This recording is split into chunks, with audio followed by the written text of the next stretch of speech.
आज जहाँ स्त्रियां शारीरिक सौंदर्य को ही सर्वोपरि रखती है, वहीं इतिहास की एक राजकुमारी ऐसी भी थी जिन्होंने शारीरिक सौंदर्य से कई परे अपने आत्मिक ज्ञान के बल पर 24 तीर्थंकरों में स्थान प्राप्त किया। राजकुमारी मल्यनाथ, जो मिथिला नरेश कुंभाराज की बेटी थी, जो एक विदुषी होने के साथ साथ सौंदर्य शक्ति की भी अपार धनी थी, और उनकी इसी सुंदरता से प्रभावित हो कई राज्यों के राजा और राजकुमार उनके लिए विवाह प्रस्ताव भेजने लगे।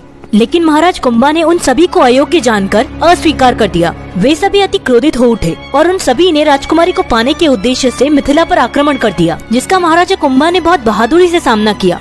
लेकिन 6 राज्यों की शक्ति के सामने वे हार गए। जब राजकुमारी को यह सूचना मिली तो उन्होंने कहा, यह समस्या मेरी है, अतः समाधान भी मैं ही करूंगी। राजकुमारी ने अपना एक बड़ा सजीव पुतला बनवाया जो अंदर से खाली था, और अपनी दासियों को 7 दिन तक लगातार उसमें अन्न डालने के लिए कहा।